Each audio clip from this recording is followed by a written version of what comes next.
ফাকালু ইন্না সাম'না কুরআনান আজাবা। প্রথম আয়াত দিয়ে শুরু যে মাওলানা আছে। প্রিয় ভাইরা আমার, এই জিন জাতির মধ্যে ছিল কে কে? আযাজিল শয়তান।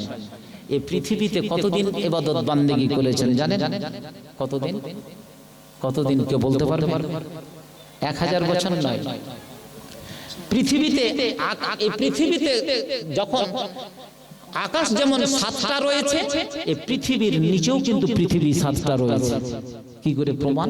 কোরআন বলছে, আপনি ঘুরে ঘুরে দেখলেন করে 7টা পৃথিবী আছে কিনা। ওকে যখন তাড়ানো করা হয়, একটু ছোট্ট করে একটা কথা আপনাদেরকে বলে দিই। এই জিন যখন এই পৃথিবীতে, আপনারা পৃথিবীর মাটিতে আছে তো, যদি অন্যায় করেন আল্লাহ তাআলা এমন ভাবে কি প্রাদানি দিবে ফেরেশতাকে দিয়ে, এই ঘোষ পাড়াতে আর এই পীর পাড়াতে থাকা কোনো যুবক যুবতীর কি চলবে না। এখানে একটা লোক নাই, ফুচকার দোকানে, জিলেবির দোকানে, মনে হয় ওখানে করে প্রায় 1000 মতো কি ছেলে মেয়ে সেখানে কি জোড়া জোড়া হয়ে ঘুরছে। এরকমই ঘুরতে ছিল জিনেরা, এইরকমই ঘুরতে ছিল জিনেরা। জিনেরা যখন অন্যায় করলো পৃথিবীর মাটি থেকে, আল্লাহ তাআলা জিবরিলকে বলল, সমস্ত জিনকে পৃথিবীর মাটি থেকে বিতাড়িত কর, পাহাড় পর্বত জঙ্গলকে হাসিয়ে দেয়, চলে বস, সমস্তগুলো ফেলে দেয়। এইভাবে যখন হাঁকাতে শুরু করলো, তখন জিনেদের মধ্যে একটা ছোট্ট বাচ্চা কাঁদছিল। খুব মায়া হলো হযরতে জিবরিলের, কোলে তুলে নিল, আর যত তাড়ায় তত পালায়। ওই বাচ্চাটাকে জিনেরাকে গছাবার জন্য কিন্তু কোনো জিনের কোনো ব্যক্তি কেউ কিন্তু গ্রহণ করলো না। শেষ পর্যন্ত কোলে করে নিয়ে আল্লাহর কাছে উপস্থিত হলো। আল্লাহকে বলল, হে আল্লাহ, আমি একটা বাচ্চা পেয়েছি জিনের মধ্যে, কি করব? তুমি কেন নিয়ে আসলে? খুব মায়া লাগছিল, কাঁদছিল, কিন্তু তার মা বাবা, তার আত্মীয় স্বজন ছেলেটাকে গ্রহণ করেনি। আল্লাহ তাআলা বলছে, তুমি তার কাছে রাখো, তুমি সেখানে করে তুমি তার ইবাদত বান্দেগি, তাকে পড়াশোনার কি ব্যবস্থা করে দাও। এই যে ঘোষপাড়ার একটা মাদ্রাসার মতো কি তুমি ব্যবস্থা করে দাও। কোথায় রাখলো? এই পৃথিবীতে সবচেয়ে নিচে যেটা স্তর, 7ম স্তর, সেই নিচে তাকে রেখে দেওয়া হলো। ওখানে করে 1000 বছর ইবাদত বান্দেগি করলো পড়াশোনা করার পর। আল্লাহ তাআলা খুশি হয়ে 2য় স্তরে উঠিয়ে দিল। ওখানে কতদিন ইবাদত বান্দেগি করলো? 1000 বছর। তো ওখানে করে আবার আল্লাহ তাআলা খুশি হয়ে 3য় স্তরে উঠালো। এইভাবে 7 তাবাক জমিনে কতবার, কত 1000 বছর করে যদি ইবাদত বান্দেগি করে, তাহলে কত হাজার বছর করেছে? 7000। তাহলে ওই লোকটা, ওই জিনের বাচ্চাটা পৃথিবীতে উঠে আসলো। এবারে কোন দিকে? যে মানুষ থেমে থাকে না, সব সময় উপরের দিকে উঠতে চায়। আমি শুধু প্রাইমারির চাকরিটা পেয়ে নিয়েছি, আইসিডিএস এর চাকরিটা পেয়ে নিয়েছি, জি লবণ খুদি খাচ্ছি, ডাল ভাত খাচ্ছি, আমাকে আগে বাড়তে হবে না। আযাজিল কিন্তু, শয়তান কিন্তু সেখানে থেমে থাকেনি। তখনও আযাজিল পায়নি, তখনও শয়তান হয়নি, তখন সে জিনের বাচ্চা এবং সবচেয়ে উন্নত জায়গা থেকে যাচ্ছে। কালকে একটা আর্টিকেল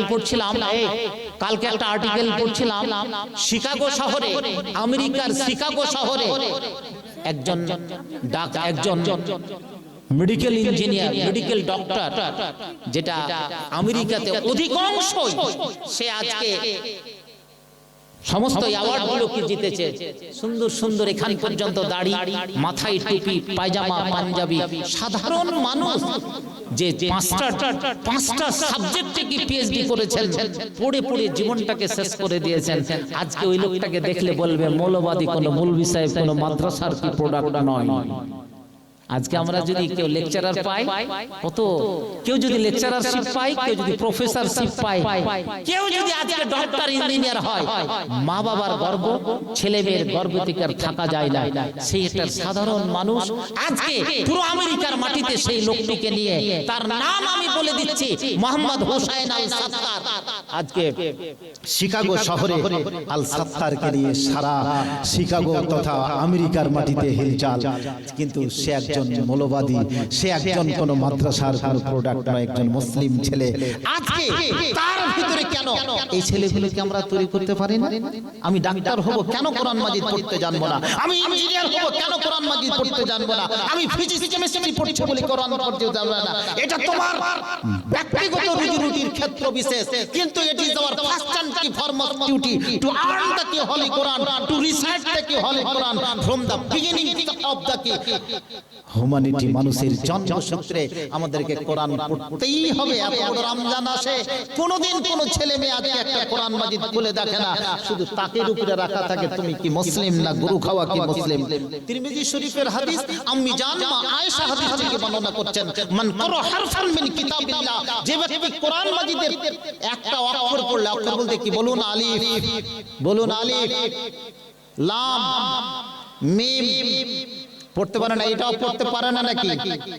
মৃত্যুর সময় জবান থেকে বের হবে না, যদি বলে কালেমাটা পড়ো তখন বের হবে না, বিনা কালেমায় শূন্য হাতে আপনি যাবেন, সেই দিন কিন্তু আপনাকে কেউ বাঁচাবে না। প্রিয় ভাইরা আমার, দারুণ দুঃখজনক কথা, ব্যথা প্যাথেটিক জনক কথা।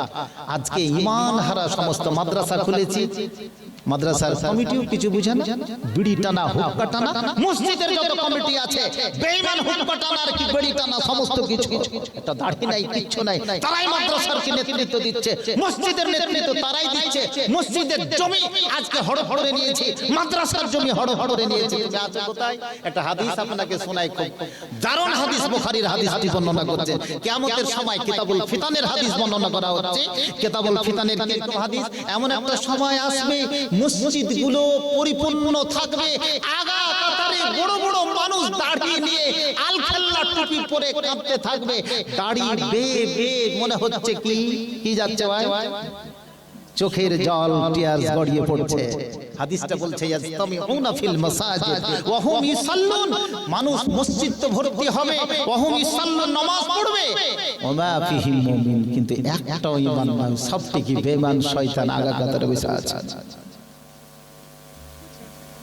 কার দাড়ি, কার রিশওয়াত খেয়েছে, ঘুষ খেয়েছে, বেঈমানি পথে কি টাকা উপার্জন করেছে, আর ওখানে করে কি আজকে নাচন কুদন আগা কাতারে শুনবে, আল্লাহ শুনবে কি, কাঁদন কি তোমার শুনবে। বর্তমান সমস্ত কি মডার্ন হয়ে গেছে, প্রাতিষ্ঠানিক। একটা কথা জেনে রাখবেন, যেই ধর্মকে যদি নষ্ট করার যদি ইচ্ছা থাকে, তাহলে তার ওই ধর্মে কি বাড়িয়ে দাও, অনুষ্ঠান বাড়িয়ে দাও। দেখছেন হাজারো হাজার জালসা, জালসা করে কোন লাভটা করে নিয়েছে মুসলমান, কোন লাভটা করেছে, এই জালসা করে কি লাভটা করেছে। আমার কটা কথা আপনি কি মনে রেখেছেন? খুতবাতে যেই মূল বিষয়টা সপ্তাহে যিনি খুতবা দেন, শুনি যদি স্টাডি করে আসেন, আমি মনে করছি কি যে প্রত্যেকটা মুসল্লি সেখানে লাভবান হতে পারে। কিন্তু আজকে মসজিদের যারা ইমাম তারা পরিপূর্ণ রূপে সেখানে করে তৈরি করে আসে না, একটা ভালো করে খুতবা দেওয়ার তার কি অবকাশ হয় না। আজকে মসজিদটা আমরা কি সঠিকভাবে আবাদ করতে পারছি না। একজন ইমাম যদি সেখানে করে সুন্দরভাবে নিয়ে আসে, প্রত্যেক জুমাতে তুমি নামাজের খুতবা দিবে, প্রত্যেক জুমাতে নামাজ খুতবার এইগুলো কথা দিবে, যে টাইম পাস করে আজকে মানুষকে কোন জায়গা থেকে পৌঁছে দিয়েছে। তুমি একবার ভাবো, একবার চিন্তা করো যে আমি কোন জায়গাতে আজকে অতিবাহিত। তুমি মরো কু আনফুসাকুম আহলিকুম নারা, তুমি নিজে তো মরবে, কিন্তু মরার মতো হয়ে মরো, ওয়ালা তামুতুন্না ইল্লা ওয়া আনতুম মুসলিমুন, মরো তো মুসলমান হয়ে মরো, নাসারা ইহুদি হয়ে মরো না, বেঈমান কাফির হয়ে মরো না। তোমাকে মরতে দেওয়ার অনুমতি দেওয়া হয়েছে, তুমি মরবে কি রকম ভাবে? কোরআন এবং হাদিসের ধারক বাহক হয়ে তুমি মরো। পৃথিবীতে মানুষ আসে আর যায়, পৃথিবীতে মানুষ আসে আর যায়, মরণের পরে তাদের চিহ্ন খুঁজে নাহি পাওয়া যায়। পৃথিবীতে মানুষ আসে আর যায়, মরণের পরে তাদের চিহ্ন খুঁজে নাহি পাওয়া যায়। পৃথিবীতে মানুষ শুধু অশান্তি ছড়ায়, ভাই ভাই দ্বন্দ্ব ছাড়া আর কিছু না। ভেবে দেখো মুসলিম, আমি তুমি আছি যে কোথায়। পৃথিবীতে মানুষ আসে আর যায়, মরণের পরে তাদের চিহ্ন খুঁজে নাহি পাওয়া যায়। আপনারা সবাই নামাজ পড়েন তো? একবার হাত উঠান তো দেখি। আমি বলেছি আজকে ওয়াজ করছি না, একটা ক্লাস নিচ্ছি। কতজন নামাজ পড়েন হাত উঠান। দুরকম ভাবে হাত উঠালে বলছে যে আল্লাহ, এটার মানে কি পুলিশের সামনে হাত উঠালে দুরকম ভাবে কি হয়? যদি অন্যায় করে থাকি এটা স্বীকার করে নিচ্ছে আমি অন্যায় করেছি, আমাকে ছেড়ে দাও।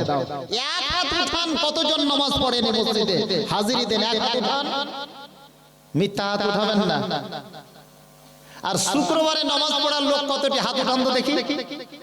এখানে সবই সংখ্যা বেড়ে যাবে।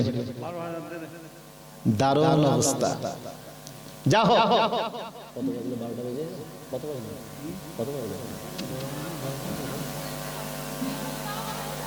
কত বাজলো তাড়াতাড়ি দেখেন। 12:30। লম্বা করা যাবে না, দান উঠিলি। আচ্ছা, একটা মশলা আপনাদেরকে শোনাবো ভাই, শুনেন একটু কথা, এক কথা শুধু শোনাবো আপনাদের। আপনারা একটু দাঁড়িয়ে যান তো, দাঁড়িয়ে যান, দাঁড়িয়ে যান, দাঁড়িয়ে যে একটু কাছে চলে আসেন। একটা খুব গুরুত্বপূর্ণ মশলা শোনাবো। দাঁড়িয়ে চলে আসেন, চলে আসেন, দাঁড়িয়ে।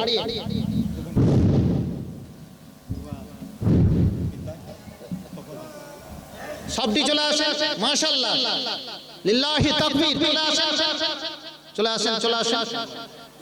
এই তো মাশাআল্লাহ, অনেক লোক আছে তো। কে বলছে ঘোষপাড়া, পীরপাড়া? এটা পীরপাড়া তো। হ্যাঁ, দাঁড়িয়ে বসে যান এবারে। মাশাআল্লাহ, বসে যান। সাদ্দাবিল জুলুস, বসে যান। এই আপনি ওই করেন না, খুলিয়েন না ভাই, এটা গুরুত্বপূর্ণ মাসলা বলছি, খুলিয়েন না। বসে যান, বসে যান।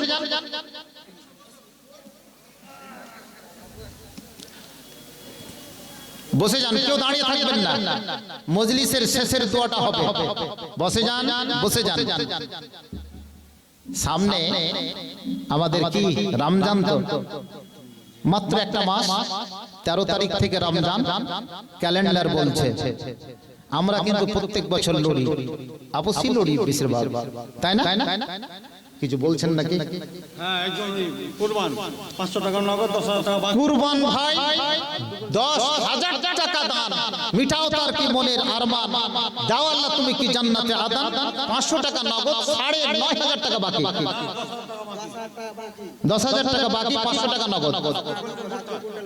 2 কুইন্টাল, তুমি 2 কুইন্টাল ভুট্টা টাকা লিখেছেন। মাশাআল্লাহ, মাশাআল্লাহ, মাশাআল্লাহ। তুমি কি দিবা ভাই? এটা সাত দামের। হ্যাঁ, লিখে দেন। 200 টাকা নগদ, 10,000 টাকা বাকি। আচ্ছা, একটা মাসলা। বসেন, বসেন, বসেন, 5 মিনিটে শুনিয়ে দিচ্ছি। আমরা ঈদ বা রোজা সৌদি অনুসারে করি না নিজের দেশের অনুসারে করি? কিন্তু সবাই চায় যে সৌদি যেদিন রোজা ধরবে, যেদিন ঈদ করবে, সেদিন আমরাও যেন করি। এটা চাই না, মনে চায় না? অনেকে করে, অনেকে সে মশলা নিয়ে কি খুব বাড়াবাড়ি একটা দল কিন্তু আছে। আপনাকে আমি যুক্তি দিচ্ছি। যুক্তি কি? হাদিস কোরআনের কতগুলো জিনিস কিন্তু আজ আমরা আলেমেরা বুঝিনি। হাদিস কোরআন শিখতে গেলে ভৌগোলিক জ্ঞানের প্রয়োজন আছে, পলিটিক্স জানতে হবে, জিওগ্রাফি জানতে হবে, জিওপলিটিক্স আমাদেরকে জানতে হবে, ইতিহাস জানতে হবে, সায়েন্স জানতে হবে, ফিজিক্স কেমিস্ট্রি জানতে হবে। যারা এই সমস্ত বিভাগের ছাত্রছাত্রী তারা যদি কোরআন আজকে পড়ে, আমার মতো ওবাইদুল্লাহ ফালাহি থেকে, বসনারে বাবু বসে যান না, আশা করি কোরআন মাজিদ বেশি শিখতে পারবেন। কোরআন মাজিদ শিখতে গেলে আজকে আপনি যদি পড়েন, বিভিন্ন ভাষায় হয়ে গেছে, ইংরেজিতে হয়েছে, বাংলাতে হয়েছে, উর্দুতে হয়েছে। আরবি আপনি বুঝেন না, বাংলাতে বুঝার কি চেষ্টা করুন। এটা অনুপ্রাণিত আমরা আপনাকে করছি, তাহলে আপনি কি বুঝতে পারবেন। আপনাকে একটা যুক্তি দিচ্ছি। প্রত্যেক দিন আমরা লাইলাতুল কদর দেখেছি না? দেখতে পেয়েছি? কেউ দেখেছেন? জাগি বটে, কিন্তু কেউ দেখেনি, আবার অনেকে দেখেছে। শুনেন কিভাবে আজ পৃথিবীতে 850 কোটি মানুষ। কত কোটি মানুষ? আমরা এখন জেগে আছি না ঘুমিয়ে?